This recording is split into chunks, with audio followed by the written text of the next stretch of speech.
En el último mensaje o en la última conferencia pudimos ver acerca de la tribulación, si estamos cerca de la tribulación o todavía falta muchísimo para estos 7 años que se conocen también en la Biblia como la semana 70 de Daniel, Daniel 9, 24 al 27.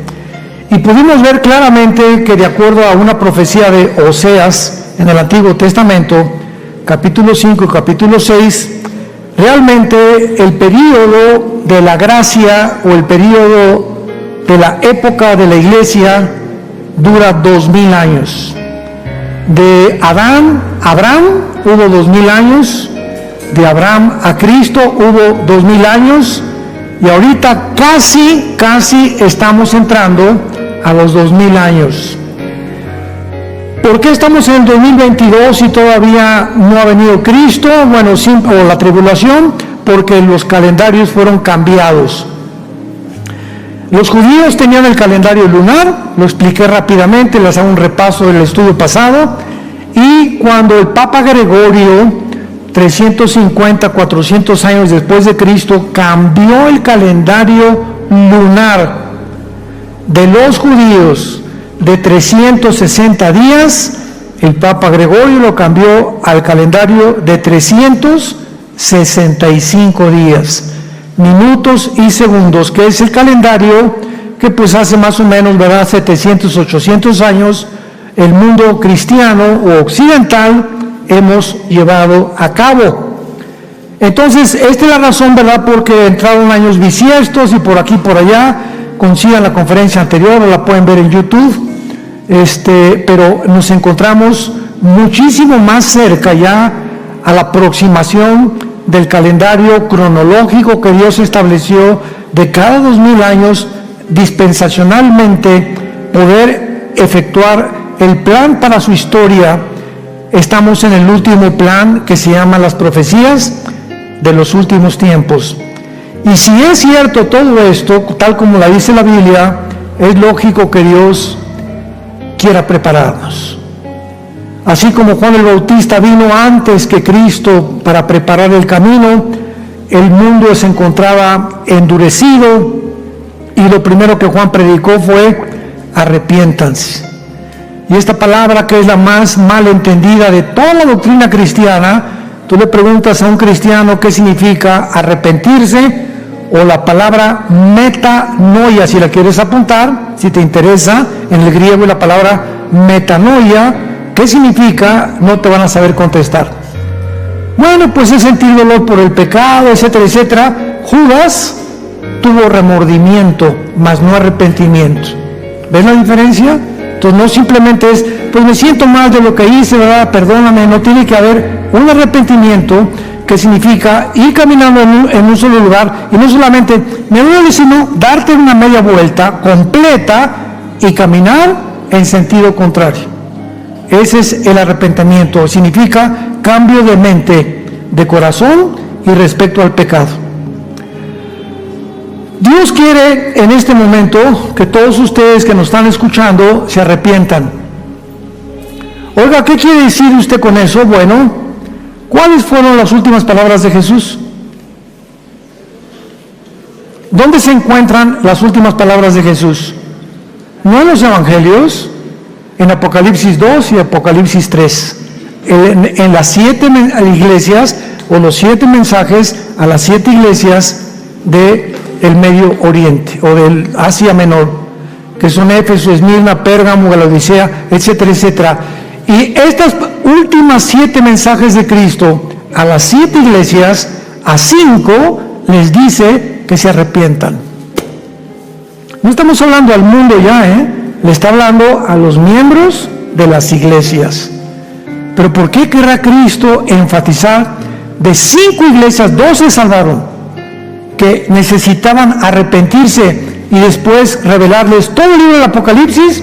Porque Cristo sabe perfectamente bien que el que piensa que está firme, ¿por qué vas a caer? Porque creíste que estabas firme. No, yo puedo irme con mi compadre y puedo darle consejo a una muchacha joven y puedo ver pornografía, el domingo voy a la iglesia, voy al estudio bíblico, puedo tener de vez en cuando películas pornográficas, y puedo pues deber dinero y no pagarlo, y al cambio que soy cristiano. Y cuando comienzas a pensar que tú estás firme, te estás engañando, porque nadie puede estar firme separados de Jesús. ¿Separados de mí? ¿Y quiénes son los que caen? Los que creen que viven sin necesidad de caminar con Cristo. Cuando ya tienes 3, 4 días que no lees la Biblia, 3, 4 días que no tienes devocionales, porque crees que estás firme, y por eso vas a caer. Y luego, oiga pastor, pues fíjese que pues caí en adulterio y embaracé a mi novia y nos casaron, etcétera, etcétera. ¿Por qué pasan todas estas cosas? Soy cristiano, soy cristiana, porque creíste que estabas firme hace 1 mes, 3 meses, y comenzaste sin que te diste cuenta a alejarte de Dios. Vamos a ver a continuación, y vamos a tratar de contestar esta respuesta en esta serie acerca de el inicio o estamos en la tribulación. ¿Cómo sabemos, cómo podemos tener la seguridad que todavía no estamos en la tribulación? Ustedes no se imaginan la cantidad de correos y la cantidad de twitters que nos mandan de, oye, estamos en la tribulación, es que la tercera guerra mundial ya viene con Putin invadiendo Ucrania, no estamos en la tercera guerra mundial, faltan 2 guerras o 3 guerras más para la tercera guerra mundial. Y cristianos que creen que porque el mundo está como se encuentra de oscurecido, nos encontramos ya en la tribulación. Y ya ve que no vino Cristo, y ya ve que no hemos sido raptados o arrebatados. Entonces tenemos que entender claramente las doctrinas bíblicas acerca de la tribulación. Vamos a ver en primer lugar, en Lucas capítulo 21, a contestar cómo sabemos que todavía no estamos en la tribulación. Dice Lucas 21, versículo 34 al 36. Lucas 21, versículo 34 al 36. Jesús está hablándole a los cristianos. Miren también por vosotros mismos que vuestros corazones, noten todas estas palabras de advertencia, que vuestros corazones no se carguen de glotonería y embriaguez y de los afanes de esta vida, y venga de repente sobre vosotros aquel día, porque como un lazo vendrá sobre todos los que habitan sobre la faz de toda la tierra. Velad pues en todo tiempo orando para que seáis tenidos por dignos de escapar de todas estas cosas que vendrán y de estar en pie delante del Hijo del Hombre. ¿Qué querrá decir Jesús que para que seamos considerados dignos de escapar? Pregunta, ¿de escapar de qué? Pues de la tribulación.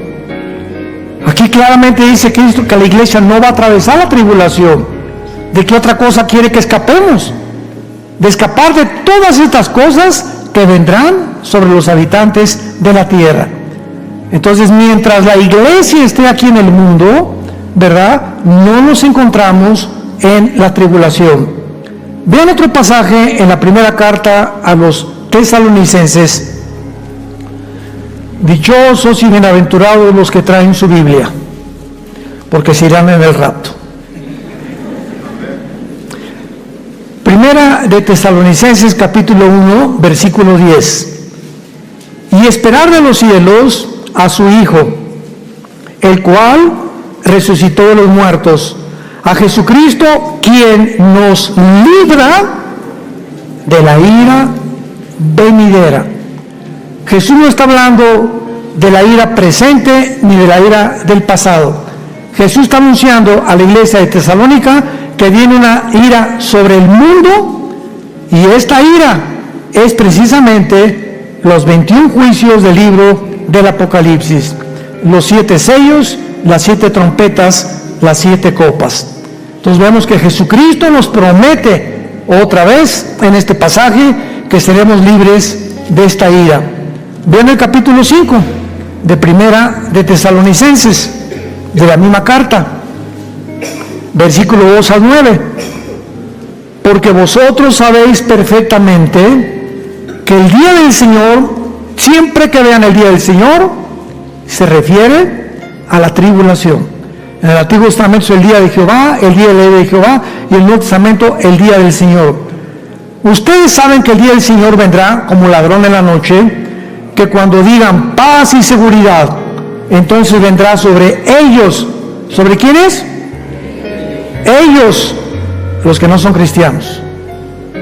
Vean los artículos determinados en plural, tan claros que dice Pablo, vendrá sobre ellos, o sea, sobre el mundo, no sobre nosotros. Destrucción repentina, como los dolores a la mujer encinta, y no escaparán. Mas vosotros, hermanos, ya nos está hablando a nosotros, no están en tinieblas, para que aquel día los sorprenda como ladrón. Porque todos vosotros sois hijos de luz e hijos del día, no somos de la noche ni de las tinieblas. Versículo 9, porque no nos ha puesto Dios para ira, sino para alcanzar salvación por medio de nuestro Señor Jesucristo. Y finalmente veamos en Apocalipsis capítulo 3, versículo 10, la final promesa de Jesucristo a la iglesia. Apocalipsis 3, versículo 10. Por cuanto has guardado la palabra de mi paciencia, yo también te guardaré de la hora de la prueba, que ha de venir sobre el mundo entero, para probar a los que moran sobre la tierra, no a nosotros, sino a los moradores de la tierra, por cuanto has sido fiel, por cuanto has sido obediente, por cuanto amaste a tu esposa como te dije que la amaras, por cuanto fuiste un buen ejemplo para tus hijos, por cuanto te mantuviste honrado, por cuanto nunca tuviste miedo de la persecución ni el que dirá mi familia, que dirá mi compadre, que dirá mi trabajo, que leo la Biblia y que soy cristiano, por cuanto mantuviste tus convicciones internas, te voy a guardar y vas a escapar, porque solo aquellas personas que Dios considera que van a ser dignas de escapar del mundo, lo va a hacer. Es hora pues de examinarnos a nosotros mismos si estamos en la fe. Vemos también en segundo lugar que no estamos en la tribulación todavía, no solamente porque la iglesia sigue aquí, sino también porque Israel se encuentra todavía en el mundo, sin experimentar a Jesucristo como el Mesías. Todavía ayer me mandaron un video donde está un judío ortodoxo, son los que traen como caireles aquí, sombrero negro, se visten casi todos de negro, andan ahí en Israel, en Jerusalén, en todos lados, y no trabajan. Les permite el gobierno que se dediquen a enseñarle la Torá a los niños, y toda su vida se la pasan estudiando la Torá, el Mishnah y el Talmud, que son interpretaciones de la ley o de la Torá. Y en este video decía, no, es que ustedes los cristianos a qué vienen a Israel, no nos vamos a cambiar de religión, y el Mesías que ustedes tienen, ese tal Jesús de Nazaret, no es nuestro Mesías, nosotros estamos esperando al verdadero Mesías. O sea, hay un odio todavía en Israel contra Jesucristo y contra el cristianismo. Lo van a ver ahora que vayamos a Israel, nada más que a los turistas no se meten con nosotros, porque vamos a ver en Israel, en cada esquina hay muchachos de 18 a 22 años con puros R15, pero así están súper armados, pero por todos lados vemos gente armada, ¿verdad? Está súper cuidado. Con los turistas nunca ha habido problemas, gracias a Dios, y ellos lo saben, y el gobierno los detiene si tratan de hacer algo con nosotros. Los que son medio agresivos son los niños palestinos, porque Jericó y la franja de Gaza se meten a Israel, y cuando ven así turistas esas cosas, ves a los niños de 7, 8 años de edad, no mayores de 10 años, con un odio en sus ojos como no se imaginan, pero así con un odio jarocho. Vemos pues que Israel todavía se encuentra en la iglesia cristiana, y entonces cuando Israel se convierta, que nosotros ya no vamos a estar aquí, precisamente la tribulación probará los corazones de los judíos, Y ahí en la tribulación, ahí van entonces ellos a entender y a conocer que Jesucristo es el Mesías. Y dice la Biblia, vayamos rápido al libro de Zacarías en el Antiguo Testamento y veamos de qué forma la Biblia describe la conversión de los judíos de todo Israel, cosa que todavía no ha sucedido. Aunque se cuenta o se calcula que hay más de 175,000 judíos mesiánicos, les llaman. Cuando un judío étnico de mamá judía o nacido en Israel se convierte y acepta a Jesucristo, lo expulsan de su casa, lo expulsan de la familia y les llaman judíos mesiánicos, porque para la religión de ellos es una vergüenza que hayan cambiado de religión y que acepten a Jesús como el Mesías. Y hay 185,000 judíos repito, étnicamente en el mundo, que creen que Jesús es el Mesías, contra más de 8 o 9 millones que creen que no es. Entonces dice aquí en Zacarías capítulo 12, versículo 8, está hablando del día que Jesús venga. En aquel día Jehová defenderá al morador de Jerusalén. El que entre ellos fuere débil en aquel tiempo será como David, y la casa de David como Dios, como el ángel de Jehová delante de ellos.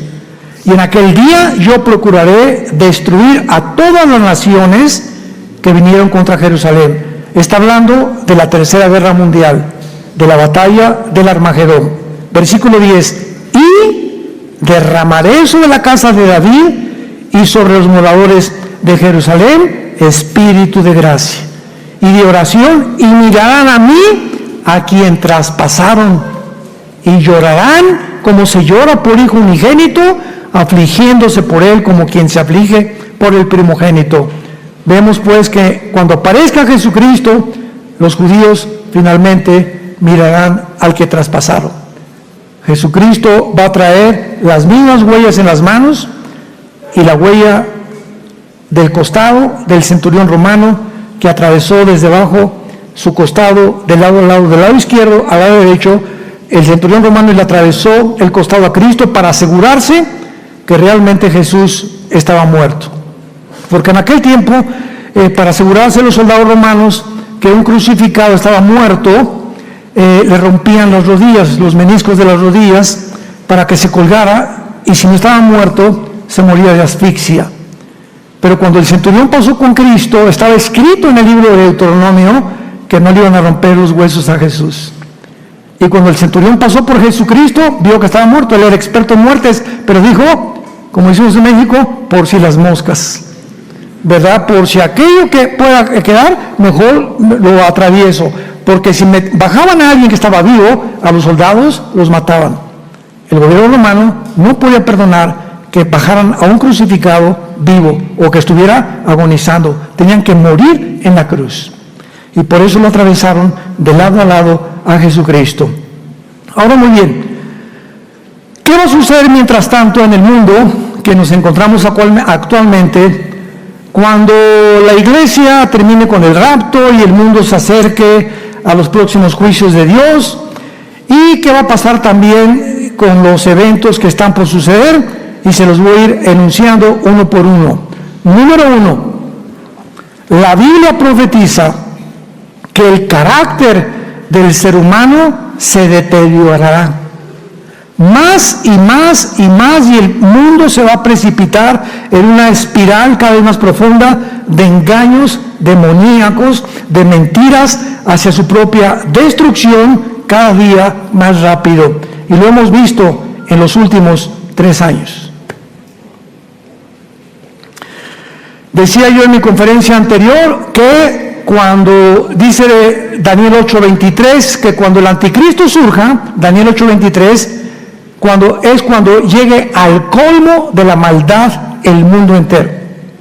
Y entonces se manifestará un rey altivo que será el anticristo. Yo le pregunté a Dios hace algunos meses, ¿cuándo se puede considerar que el mundo ha llegado al colmo? Porque siempre ha habido guerras y homosexualismo y divorcios, etcétera, etcétera.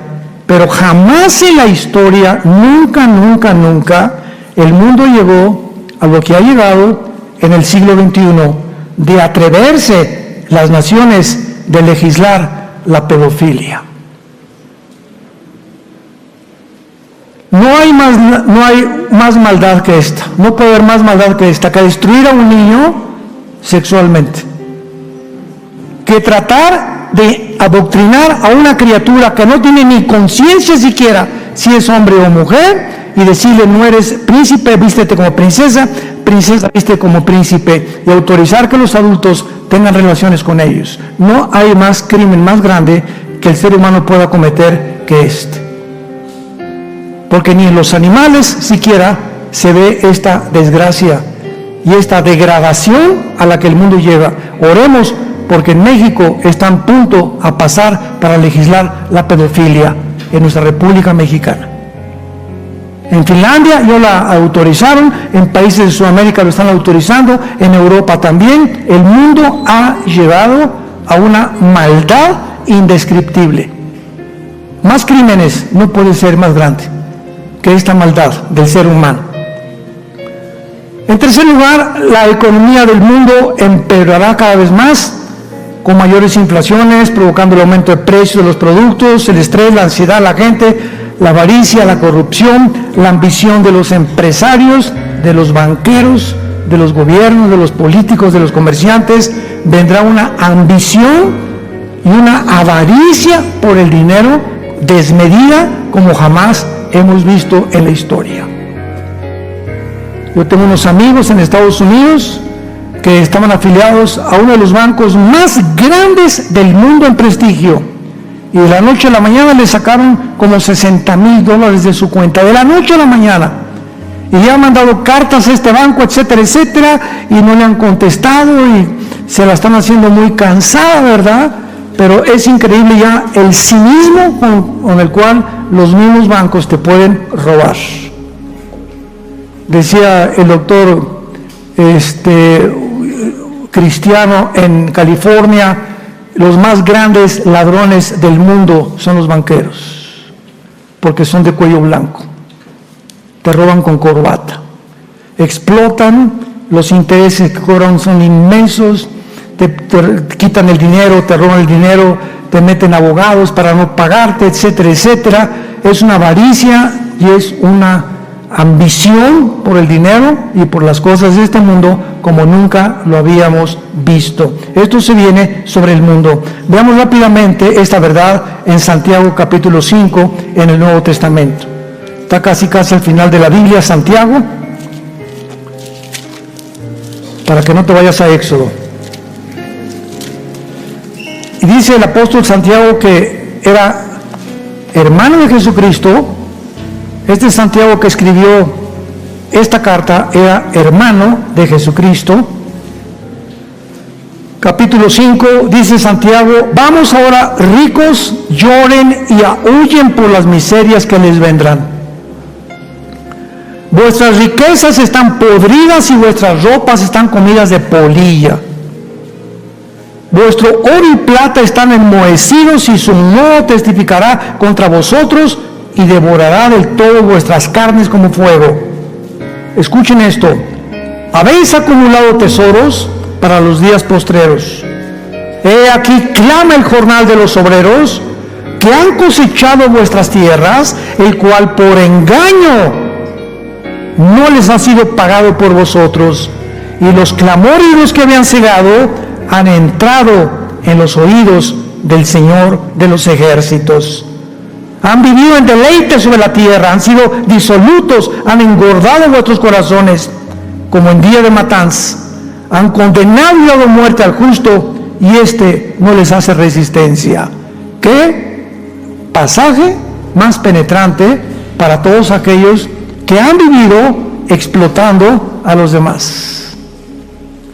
Y no necesitas ser un gran banquero, un gran político para explotar. Tú puedes explotar al muchacho que tienes en tu casa lavándote los carros, puedes explotar a tu sirvienta, puedes explotar a una persona que trabaja, al velador de tu oficina, dándole una miseria de sueldo cuando sabes que no le alcanza ni siquiera para una canasta de comida, como está ahora la situación.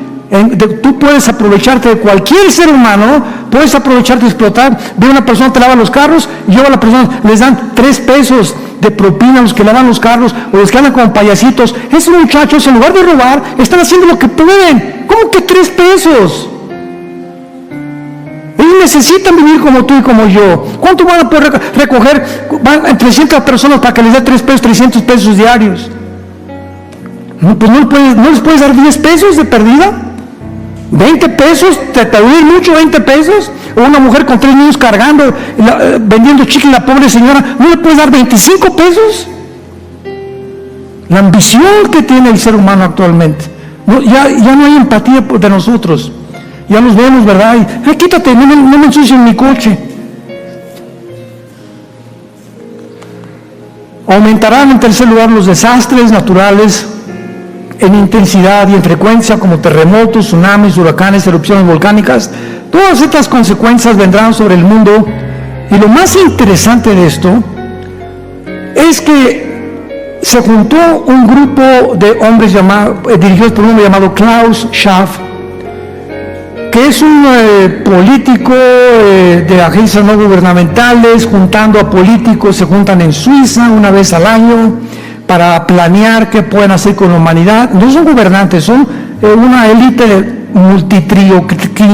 trillonarios de lo que tienen.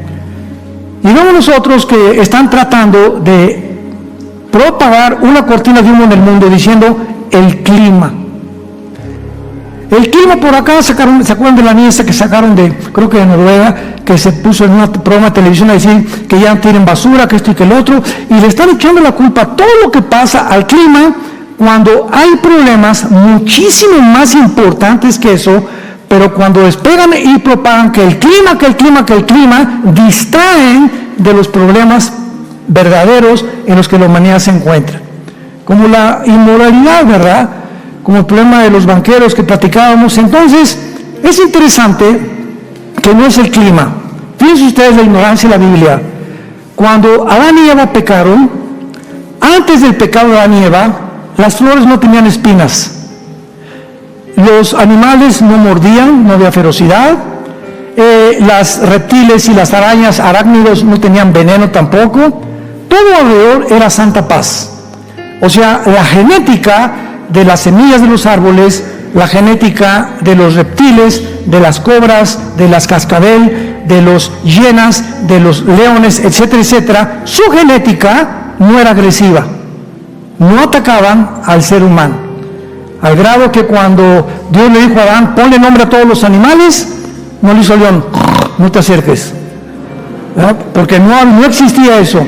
Pero en el momento en que Adán y Eva pecan, cambia la genética alrededor en el mundo ecológicamente.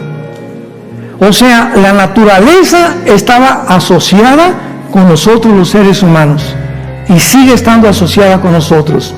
Entonces, todo lo que hemos visto actualmente, terremotos y tsunamis, etcétera, etcétera, es porque la maldad del ser humano ha llegado a tal grado que ahora descalifican la maldad del ser humano y la atribuyen a que echamos papeles en la calle, a que hemos inundado desde luego con petróleo los mares, y ahora pues ya no respiramos ni el 92% de nitrógeno y 4% de oxígeno y gases que tiene el aire que respiramos. Ahora hasta nos mandan no respirar tapándonos la boca. O sea, todo está movido alrededor, ¿verdad?, para nuestra propia autodestrucción. Pero qué interesante que la Biblia nos muestra que mientras más maldad, el mundo se vuelve contra nosotros. La naturaleza se vuelve contra nosotros. Veamos esta verdad, porque todo lo tenemos que respaldar con la Biblia en Isaías capítulo 26. Perdón, Isaías 24, en el Antiguo Testamento. Dice así, Isaías 24. Aquí encontramos una profecía de hace 2700 años, damas y caballeros, santos de Dios. Isaías 24, versículo 3 al 6. La tierra será enteramente vaciada. ¿Hace cuánto fue escrito esto? 2700 años. Vean lo que vio este profeta. Completamente saqueada, porque Jehová ha pronunciado esta palabra: se destruyó, cayó la tierra, enfermó, cayó el mundo y enfermaron los altos pueblos de la tierra. Atención, y la tierra se contaminó bajo sus moradores. ¿Ya lo vieron? La tierra se contaminó bajo sus moradores, y nos da 3 razones Dios por lo cual el mundo se encuentra como se encuentra. Número 1, porque traspasamos las leyes. Número 2, porque falsearon el derecho. Y número 3, porque quebrantaron el pacto sempiterno. Cuando Dios creó al ser humano, le dijo: no eres Dios. Hay líneas que no debes de cruzar. Yo soy el legislador de la moral, no eres tú. No cometerás adulterio, no harás esto, no harás aquello, no tendrás sexo antes de casarte, cuando te cases será con tu esposa, vas a respetar a tu prójimo, no desearás a otra mujer que no sea tu esposa, no desearás los bienes de otras personas. Son líneas que si tú las traspasas, vas a acarrear consecuencias sobre tu vida automáticamente, que en la Biblia le llama maldiciones. Automáticamente se vienen sobre ti, al quebrar una ley natural, se vienen sobre ti maldiciones espirituales.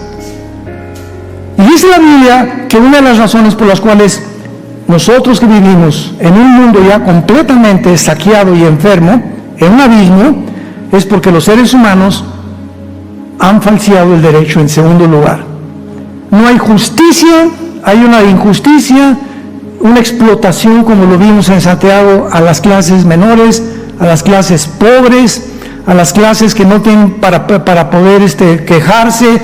Hay una injusticia en los juzgados, en los ministerios públicos, en los gobernantes, en los presidentes. Por todos lados el mundo clama justicia, justicia, justicia. Vivimos un mundo de injusticias, han falseado el derecho. Tienes dinero, te va bien con tus abogados. Si no tienes dinero, el rico seguirá explotando al pobre y los políticos se seguirán vendiendo para poder realmente decir que distribuyen la justicia, vendiéndose a los ricos. Este es el mundo que vivimos. Y aquí está. Tú no le eches la culpa que echaste los papeles afuera del cesto de la basura. Todo esto es el resultado y la consecuencia de la moral del ser humano podrida en la que nos encontramos. Y tercer lugar, quebrantaron el pacto sempiterno. ¿Cuál es el pacto sempiterno? El matrimonio. El matrimonio es la institución más santa, más sagrada. Cuando digo más, es el pilar de la Biblia que Dios instituyó. Antes de escuelas, de políticos, de gobernantes, instituyó la institución del matrimonio, lo más santo y lo más sagrado. ¿Por qué? Porque el matrimonio entre un hombre y una mujer son el pilar para la sobrevivencia de cualquier sociedad. Si el matrimonio está mal el país. Porque los países están formados por familias. Y cuando las familias comienzan a desmembrarse, en la economía, y y el otro, y el comercio, y creemos que todo el dinero está por allá, un mejor gobernante, ojalá que haya un político que me caiga bien, y todo lo atribuimos así como ciegos, sin darnos cuenta que es dentro de nosotros la podredumbre. ¿Y por qué me vale mal en mis negocios? Porque tratas mal a tu esposa. 1 Pedro 3:18, maridos traten a sus mujeres como vasos frágiles para que tus oraciones no tengan estorbo. ¿Por qué no te ha acusado Dios? Ve y pídele perdón a tu esposa, pídele perdón a los que has ofendido. Antes que traigas tu ofrenda, dice Dios, reconcíliate con los demás. Ese es el sacrificio que yo busco en tu vida. Y si tú no lo haces, se vienen sobre ti maldiciones, tarde o temprano. Vemos pues por todos lados en la palabra de Dios cómo se nos explica. En cuarto lugar, ¿qué eventos podemos suceder, verdad? Se viene la guerra nuclear. En 1991 termina la Guerra Fría, cuando Mikhail Gorbachev, desde el Vaticano, con el Papa Juan Pablo II, le pide perdón al mundo y crea la perestroika, o la renovación de la ideología del comunismo, de la dialéctica materialista o hegeliana, y dice Gorbachev, el comunismo es la ideología que fracasó en los últimos 70 años que hemos tenido y no podemos seguir. Rusia ha caído en la Unión Soviética por el comunismo. No funciona esta ideología. Y entonces el mundo capitalista, el mundo occidental, Estados Unidos, Europa, ahora sí, ¿verdad? Ahora sí no tenemos contrincante, ahora sí el mundo va a ser capitalista y vamos a todos ser gobiernos a ser democráticos. Y el mundo creyó que entraba a una nueva era o a una nueva fase, porque el comunismo ya no era un problema para el mundo entero. Y entramos y ya no va a haber guerras porque la tecnología que hemos logrado, todo el mundo va a procurar pues el bien. No es posible que Rusia bombardee a Estados Unidos porque los presidentes saben que si Rusia envía un misil nuclear, Estados Unidos le contesta. Entonces, ¿en qué cabeza cabría que hay una guerra nuclear? Porque tendrían que estar locos, porque los dos se destruirían. Por eso no puede acabar el mundo en una guerra nuclear. El mundo no está tan loco para que lleguemos a ese punto. Febrero del 2022, Putin invade Ucrania. Y rodea con 150,000 soldados Ucrania, acusando a la OTAN, a la Organización de los Tratados del Atlántico del Norte de las Naciones, que se formó en 1947-49, después de la Segunda Guerra Mundial, para impedir que el comunismo avanzara en Europa. Acusa a Estados Unidos y acusa a Europa de que quieren acercarse a Ucrania. Ucrania es el trampolín de Europa y de Estados Unidos a Moscú, porque si la OTAN o Estados Unidos ponen un misil en Ucrania, están a 5 minutos tardaría el misil en llegar a Moscú. Putin prevé esto, ¿verdad? Y claro que como todo dictador se aprovecha, hace una matazón tremenda como todo dictador, etcétera, etcétera. Y ahorita el mundo está volteando por todos lados, todo el mundo está hablando de guerra nuclear. ¿Que cuándo viene la guerra nuclear? Ahorita el 80% de los correos que yo recibo son de preguntas de diferentes naciones. Díganos, o qué nos dice. Les digo que no soy Dios, ni soy Juan el Bautista, ni Malaquías, ni tampoco Amós. No sé cuándo viene la guerra nuclear, pero lo que sí les digo es que no viene la guerra nuclear hasta después que nosotros nos vayamos a casa. Va a haber 2 o 3 guerras antes, pero la tercera guerra mundial no es esta, porque la tercera guerra mundial, de acuerdo a Zacarías 14, Apocalipsis 16, del 12 al 18, es cuando todas las naciones se van a juntar en contra de Israel, dirigidas por China y por el Asia Menor y Europa. Así que la guerra nuclear va a venir, pero lo que no han podido percibir los politólogos, los comentaristas de televisión, los literatos, escritores, nunca va a haber guerra nuclear porque tendríamos que estar locos. Es que hemos llegado al punto en el que ya están locos. Ya no existe la razón en el mundo. Ahí está el gordito de Corea del Norte a punto de mandar yo un misil. Y no me la hagan de tos, ¿por qué les mando el misil? Y Rusia, Putin no se va a atrever. Está alardeando. Putin no está alardeando. Simplemente porque Putin sabe que el mismo submarino Poseidón, que ya botó en el mar Mediterráneo y el mar al sur de Siberia, ese submarino puede mandar un torpedo o un misil nuclear o una ojiva a Estados Unidos. Estados Unidos tiene un sistema de defensa en el mar del este y del mar occidental, en California y en Nueva York, donde los misiles, ¿verdad?, ya se pueden detectar y los pueden ustedes ver en videos en muchas formas como los han programado. Entonces viene un misil de Rusia y tarda aproximadamente 20 a 23 minutos en llegar a Washington. El presidente de Estados Unidos, Joe Biden, tiene un portafolio con códigos donde él solamente puede abrir el portafolio y ahí apretar un botón para prevenir a la aviación, a la infantería y a los que están en el mar, ¿verdad?, a los marinos, que prepárense para detener el misil y desatar una guerra nuclear. Eso le toma al presidente 7 minutos. Entonces no le daría tiempo al presidente Biden en los 7 minutos, porque el misil que tiene Rusia llegaría antes que abriera el portafolio. Y eso no lo publican, se llama el sistema SS-500 de Rusia de ojivas nucleares. La economía de Rusia no se puede comparar con la economía de Estados Unidos ni algunas naciones europeas, pero nadie en el mundo, nadie, escucha muy bien, nadie tiene las armas nucleares que tiene Rusia actualmente. Nadie.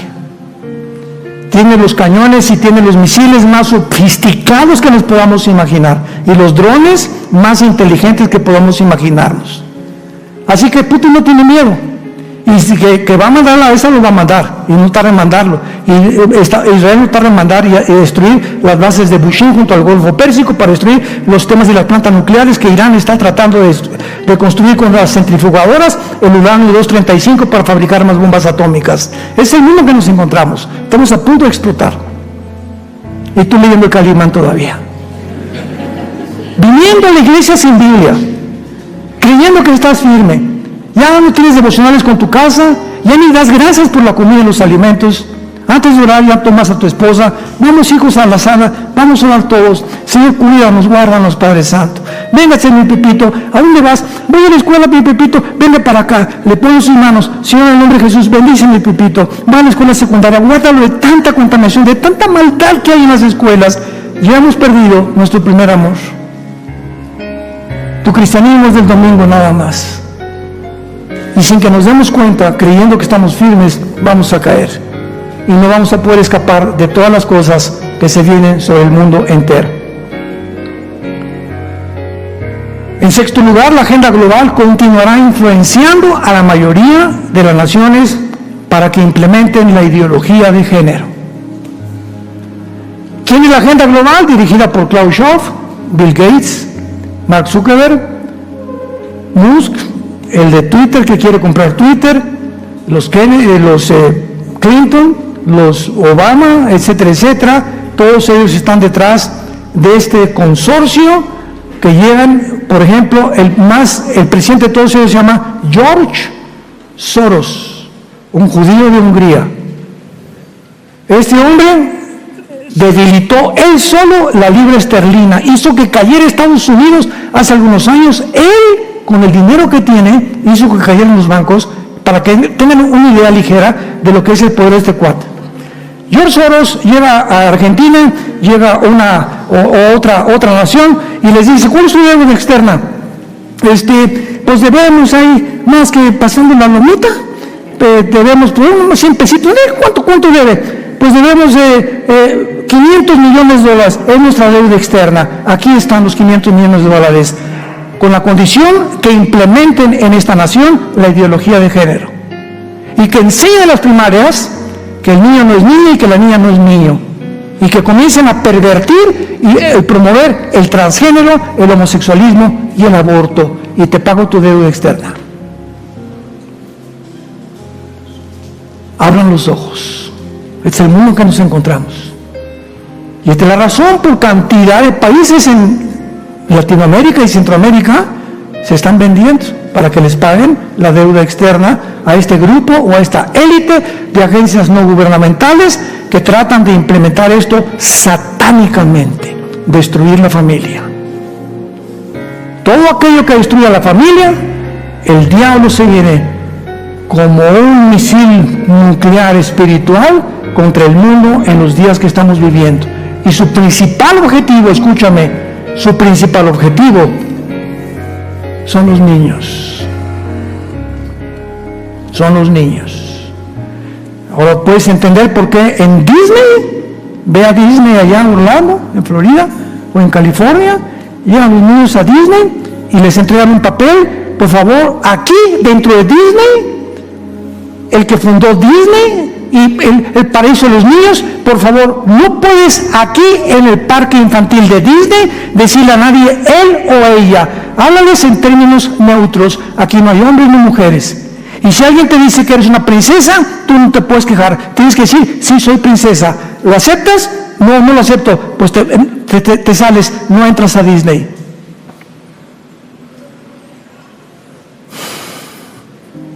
Hace poco mi esposo y yo estábamos en una tienda en Estados Unidos de Disney.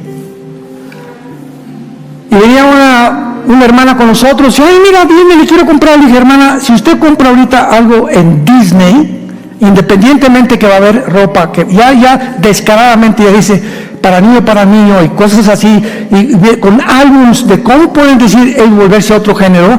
Está usted, si compra usted algo ahí, está cooperando con esta mafia satánica en que se convirtió esta organización. No compre usted nada, hay que boicotear completamente estas mafias que están tratando de arruinar la mente psicológicamente y espiritualmente de nuestros hijos. En la escuela donde van, sobre todo los que tienen hijos en primaria, tú tienes la obligación como mamá y como papá también de ir a investigar sus libros, saber qué trajo ahora, qué pintura les enseñaron, qué están dibujando, y encuentras cualquier cosa de la ideología de género, presenta ante la directora, denuncia a la directora y saca a tu niño de esa escuela.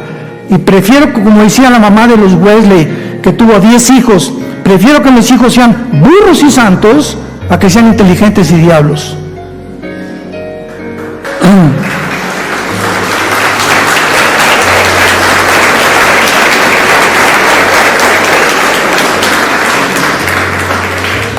Y finalmente, la apostasía de la iglesia vendrá con toda su fuerza. Nunca más que en los últimos 15, 20 años se habían introducido tantas herejías a las iglesias cristianas como en esta última década. Un día recibí un sobre que me decía mi nombre y traía una huella digital y me decía que estaba ungida por un profeta. Abrí la carta y me decía: si usted ora por mí, vamos a orar para que no tenga maldiciones en un año. Y nos reímos. No se imaginan los miles de cristianos que mandan dinero a sus organizaciones. Otra que me mandaban un trapo ungido en Jerusalén, que me lo pusiera debajo de la cama y se me iba el dolor de cabeza, porque tenía aceite de Jerusalén. Yo les dije: yo compro aceite de olivo de Italia y está mejor. Eso ya perteneció a otra época. No se imagina la cantidad. Me invitó a una iglesia en Florida, donde a la entrada comenzó a caer como polvito del oro, y decía el líder de la iglesia: está cayendo oro del cielo, está cayendo del cielo. Y la gente: Señor, alabado seas, etcétera, etcétera. Y después descubrieron que una hermana con un ventilador estaba metiendo su pentina a través de los ventiladores, engañando a la gente que era oro que caía del cielo. No se imaginan, ustedes no tienen ni idea. Yo viajo continuamente, viajando a diferentes organizaciones. No se imaginan lo que está pasando en las iglesias cristianas y las barbaridades que están enseñando. Y una pedidera desmedida de dinero: si tú mandas esto vas a ser sanado, y si tú haces esto, tú va a venir una bendición para tu familia. Y así está el mundo en que nos encontramos. Y los cristianos, por no tener conocimiento de la palabra de Dios, caen en las trampas, son engañados y arrastrados por diversas doctrinas que hunden a los hombres en perdición y destrucción. Preparémonos para encontrarnos con el Señor. Oremos. Padre, te damos gracias por tu palabra una vez más. Bendito sea el Dios y Padre de Jesucristo nuestro Señor, que nos ha hecho renacer para una esperanza viva por medio de Jesucristo de entre los muertos, para una herencia inmarcesible, incontaminada, reservada para nosotros en el cielo, que somos guardados por el poder de Dios mediante la fe. Te damos gracias, Señor, porque tú pruebas nuestra fe continuamente, y cuando pasamos la prueba, cuán grande es la bondad de Dios, cuán grandes bendiciones Dios tiene para aquellos que le obedecen, que viven cerca de su Hijo Jesucristo, cerca de su palabra, que son libres en sus hogares ante sus hijos y su esposa, de que Jesús es real y que vale la pena ser santos en toda nuestra manera de vivir. Gracias, Jesús, porque fuiste muerto, enterrado y resucitado a los 3 días. Y te encuentras actualmente sentado a la diestra de tu Padre, viviendo para interceder por nosotros eternamente. Te Tenemos un gran sumo sacerdote que traspasó los cielos, se sentó al lado de su Padre y nos dice en esta mañana: no tengan miedo. Nunca te dejaré, nunca te abandonaré. Voy a preparar lugar para tu vida, para que cuando yo regrese, los voy a tomar hacia mi persona, me abrazarás y descubrirás en ese momento que valió la pena seguirme, dice Jesús, porque yo soy el camino, la verdad y la vida, y nadie va al Padre si no es por mí.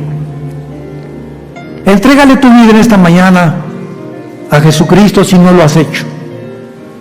Ya no dejes pasar un solo día más. Puede ser hoy en la noche cuando Él venga por nosotros, puede ser mañana, una semana, no lo sabemos, pero vendrá repentinamente cuando menos lo esperemos, y Él no quiere que tú no estés preparado para encontrarte con Él y quedarte en un mundo podrido que está a la orilla de un abismo y que se degenera y se pervierte y se corrompe cada día más y más. Dile a Dios: Señor, perdona mis pecados.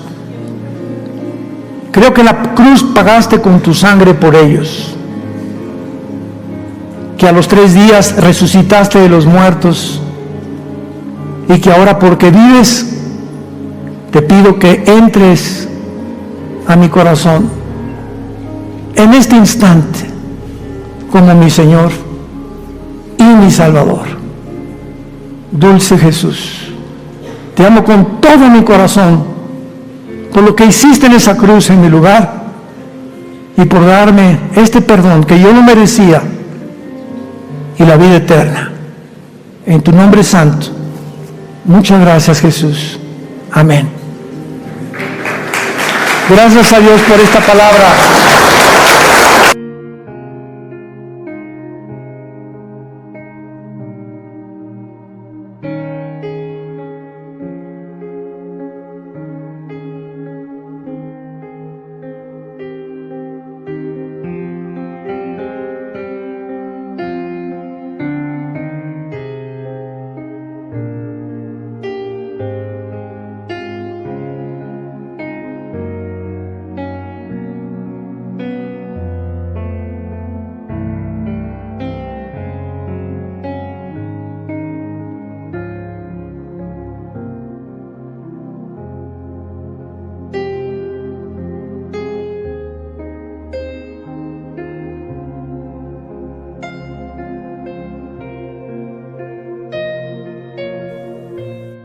Esta serie se titula La invasión rusa contra Israel.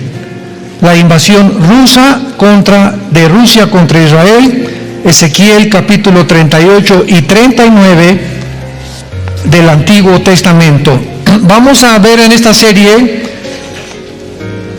la profecía más detallada que podamos encontrar en toda la Biblia acerca de un evento que tenemos ya delante de nuestros ojos, que está sucediéndose y que ya las primeras piedras, ya la base de esta profecía ya está puesta en el mundo desde que Rusia invadió a Ucrania.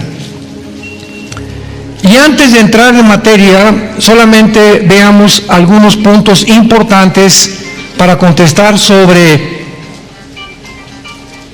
¿habrá guerra nuclear? Ahorita es la pregunta más importante que las revistas Foreign Affairs, Asuntos Extranjeros, que es la más famosa que hay, que imprimen, ¿verdad?, en Estados Unidos para la información de científicos, de politólogos, en fin, ¿verdad?, la revista Economic o El Economista, la revista Time, la revista Newsweek en Estados Unidos, donde quiera que ustedes consulten, a los que les interesa conocer el estado de condiciones en que el mundo se encuentra. Esta es la pregunta más importante que tiene en tensión al mundo entero. ¿Habrá o no habrá guerra nuclear? Y si hay guerra nuclear, ¿será la tercera guerra mundial? Rápidamente en adelante, y la respuesta es no. No viene, aunque haya uso de armas nucleares ahora en Ucrania o en Europa o en Rusia, no es la tercera guerra mundial, como lo vamos a ver con mucho detenimiento. Por ejemplo, el día 30 de septiembre del 2022, el presidente Vladimir Putin declaró una vez más que él usaría todos los medios posibles para defender el territorio ruso.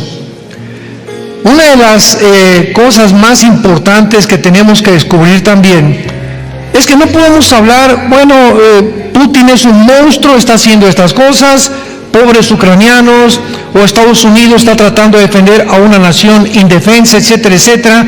Y oímos diversas opiniones, quién es el bueno y quién es el malo. Y no podemos tener o emitir ninguna opinión hasta entender qué está sucediendo. Putin, ¿verdad?, tiene un sueño, que lo vamos a ver más adelante, que él escribió diciendo que él anhelaba la restauración de la antigua Unión Soviética. En otras palabras, cuando cayó el comunismo en 1991, Rusia perdió el 30% de su territorio, Rusia, la Unión Soviética. Y entre este territorio que perdió Rusia en el 91, se encontraba Ucrania, Kirguistán, Kazajistán, Kuzbekistán, Afganistán, etcétera, etcétera, que es toda la franja sur del Mar Caspio y del Mar Negro. Y el anhelo de Putin, desde que entró a principios de este siglo, en el año 2000 entró Putin como gobernante de Rusia, ha sido restaurar esas 15 repúblicas que se dividieron, se salieron del control de la Unión Soviética porque cayó el comunismo, y Putin quiere otra vez traerlas bajo el gobierno titular de Rusia, del gobierno ruso. Mientras el mundo no entienda esto, no va a entender por qué cuando se acuerdan de las primeras amenazas, ya 150,000 soldados rodearon a Ucrania.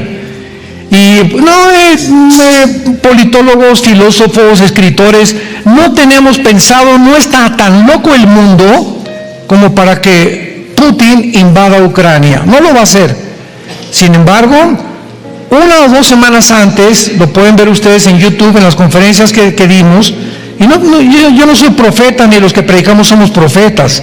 Estamos hablando de lo que la Biblia dice hace 2700 años, que Ucrania forma parte de lo que se conoce en la Biblia en el capítulo 38 como la zona de Magog.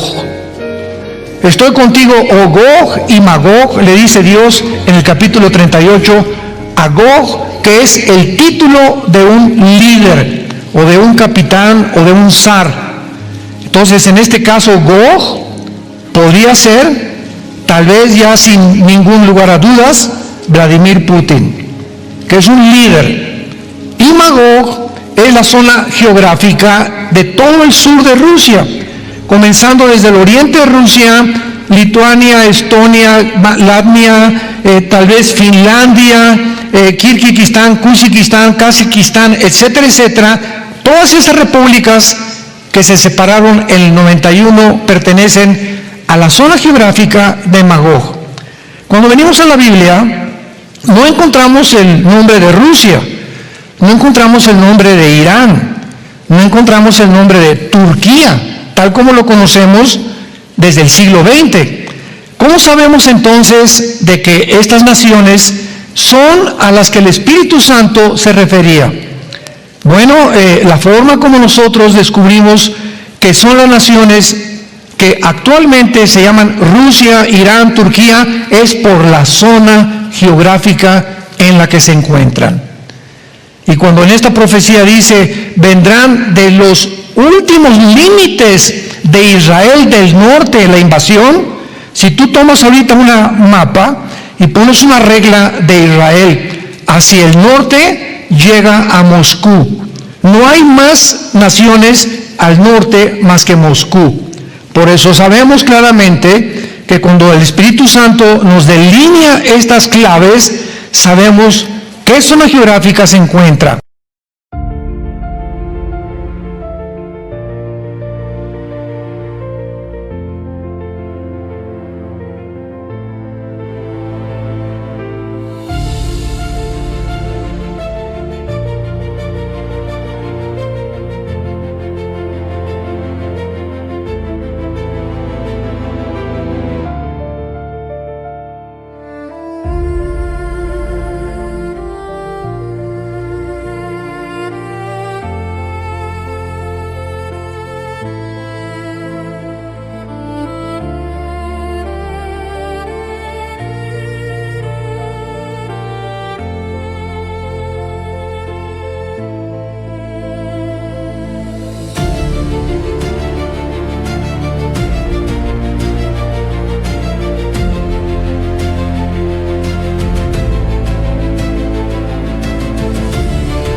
provoca, mi alma te toca, mi voz invoca, tu luz sofoca. La noche suspira, mi mente conspira, tu sombra delira, mi calma se vira.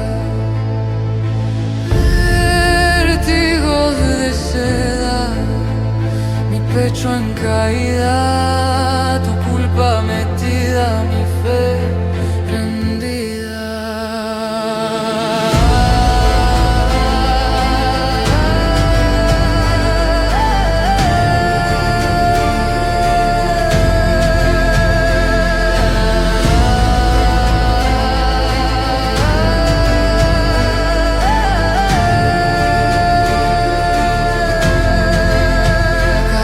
Te nombra, mi alma en la sombra, tu beso me asombra, mi calma se alfombra, el aire me atrapa, mi pecho se escapa, tu nombre me tapa, mi voz se desmapa.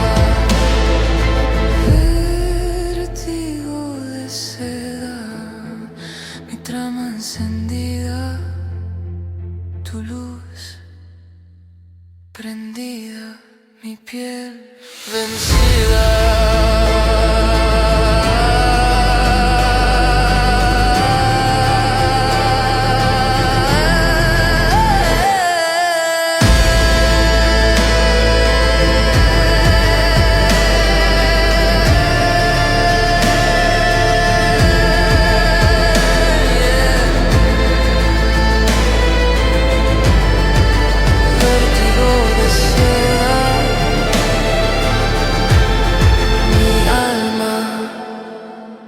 Completa.